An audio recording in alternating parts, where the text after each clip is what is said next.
afternoon, students. So today we are going to discuss about the second law of motion. As we already discussed about the first law of motion, as per the first law, the object is remain in rest position or in a uniform motion until or unless the external forces is not applied on it. It means that to move any object, it requires external forces. Okay, so it's time to discuss about the second law of motion. So first law क्या बोलता है? As per the first law, external forces is required to move the object or to increase the speed of the object. But as per the second law, the motion of object is depend upon the velocity and the mass of the object. For example, हम example लेते हैं जैसे कि एक road side में एक truck खड़ा है. So the mass of the truck is maximum but that truck is in rest position. Road side में ट्रक खड़ा है बट वो रेस्ट पोजिशन पे है. उसका मास मैक्सिमम है बट वो रेस्ट पोजिशन पे है. After some time what will happen, that truck is having some type of some velocity. It may be 5 meter per second velocity. So due to that velocity,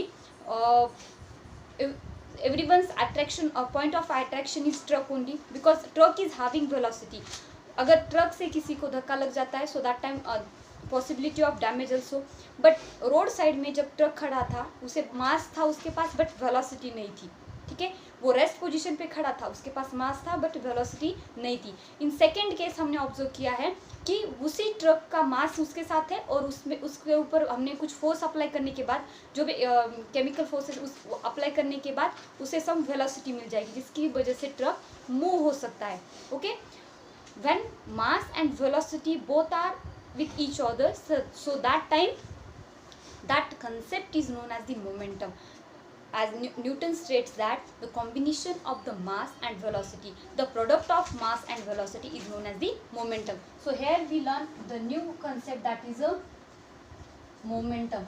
Momentum is none another, it is a combination of mass and the velocity. So momentum is denoted by using P and it is a mv.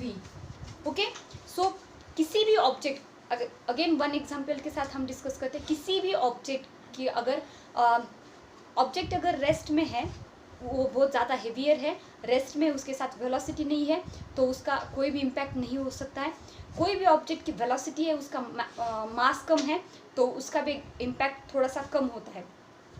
Okay, सो यहाँ पे हम एक ball के example के साथ discuss करते हैं. यहाँ पे 2 बॉल्स है. ओके, इस दोनों भी बॉल के ऊपर हमने एक्सटर्नल फोर्स अप्लाई किया है. सो फोर्स अप्लाई करने के बाद इस फर्स्ट बॉल की वेलोसिटी थी 5 मीटर पर सेकेंड और सेकेंड बॉल की वेलोसिटी थी 10 मीटर पर सेकेंड. सो यहाँ पे वेलोसिटी डिफरेंट क्यों है? इन दोनों का मास तो सेम है but velocity is different. Why? Because the difference in external forces. यहाँ पे जो एक्सटर्नल फोर्स अप्लाई किया है उस एक्सटर्नल फोर्स में डिफरेंस है. फर्स्ट केस में जो फोर्स अप्लाई किया था वो as compare to the second case minimum था और सेकेंड केस में मैक्सिमम एक्सटर्नल फोर्स अप्लाई किया था. So here we can conclude that the change in velocity is directly proportional to the external force. जो भी वेलोसिटी है वो directly proportional to the external force है. Here again we can see that so momentum is directly proportional to the velocity. तो momentum जो है वो velocity के ऊपर डिपेंड करता है. Momentum is directly proportional to the mass and momentum is directly proportional to the velocity. Momentum is having both direction as well as the magnitude. Momentum को direction भी है और मैग्नीट्यूड भी है. And the SI unit of momentum is kilogram metre per second.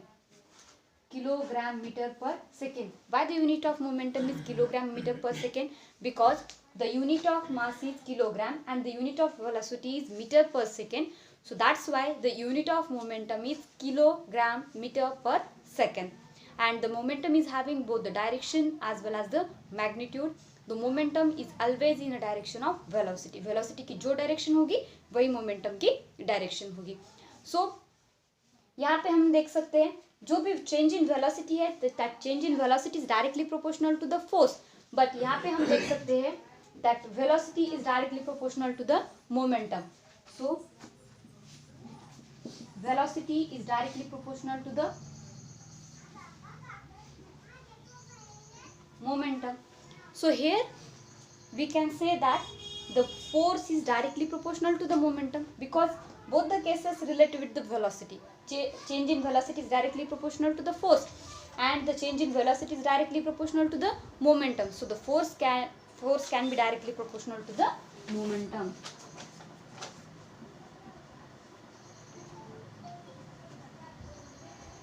So by using this formula we can derive the next procedure, but before that I just want to explain the second law of motion. So as per the second law of motion, the rate of change of momentum is directly proportional to the applied force. यहाँ से हम conclude कर सकते हैं the rate of change of momentum is